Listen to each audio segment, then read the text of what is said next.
నారాయణపేట జిల్లా మక్తల్లో గణేష్ నిమజ్జన శోభాయాత్ర అంగరంగ వైభవంగా సాగింది. వినాయక విగ్రహాలకు 11 రోజుల పాటు ప్రత్యేక పూజలు నిర్వహించి నిమజ్జనానికి తరలించారు. భారీ గణేష్ విగ్రహాల నిమజ్జనానికి అధికారులు ప్రత్యేక ఏర్పాట్లు చేసి క్రేన్ సహాయంతో గంగమ్మ ఒడిలోకి గణనాథుని చేర్చారు.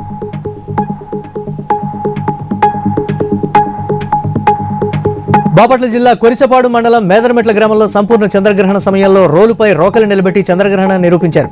సైన్స్ రోజు రోజుకు కొత్త పుంతలు తొక్కుతున్న మన శాస్త్రాలను గౌరవించాలని, వాటిని విస్మరించకూడదని వారు తెలిపారు.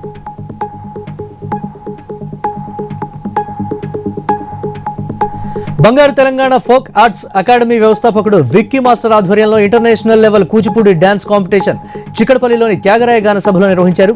చిన్నారులు కూచిపూడి నృత్యాలు చేసి తమ ప్రతిభను చాటారు. ఈ కార్యక్రమం మాజీ ముఖ్యమంత్రి కేసీఆర్ కు అంకితం చేస్తామని తెలిపారు.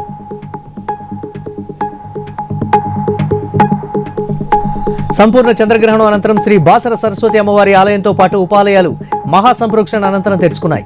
ఆలయ అర్చకులు సుప్రభాత విశేష అభిషేకం నిర్వహించి మహామంత్ర పుష్పము విశేష పూజలను నిర్వహించారు. అనంతరం భక్తులకు అమ్మవారిని దర్శనం కల్పించారు.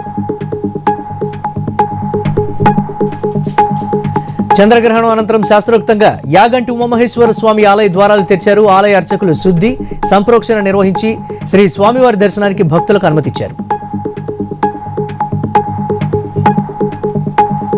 తిరుమల శ్రీవారిని పలువురు ప్రముఖులు దర్శించుకున్నారు. విరామ సమయంలో lieutenant general Dheeraj Seth, Telangana MLC Boggarapu Dayanand, మాజీ కార్పొరేటర్ లాబియస్ట్ నీరా రాడియా తదితరులు స్వామివారిని దర్శించుకున్నారు. దర్శనం అనంతరం ఆలయంలోని రంగనాయకుల మండపంలో అధికారులు తీర్థప్రసాదాలు అందించారు.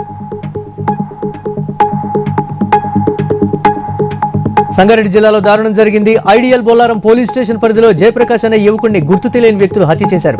అనంతరం శవాన్ని ఇంటి ముందు పడేసి వెళ్లిపోయారు. పోలీసులు కేసు నమోదు చేసుకుని దర్యాప్తు చేపట్టారు.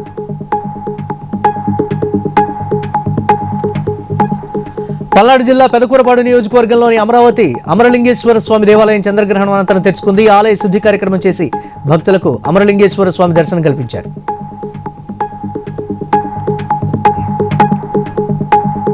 కృష్ణా జిల్లా పామర్రు తొట్లవల్లూరు మండలం శ్రీ గంగా పార్వతీ సమేత శ్రీ రామేశ్వర స్వామివారి దేవస్థానం చంద్రగ్రహణం అనంతరం తెచ్చుకుంది. ఆలయ సంప్రోక్షణ అనంతరం శుద్ధి చేసి భక్తులకు స్వామివారి దర్శనాన్ని కల్పించారు.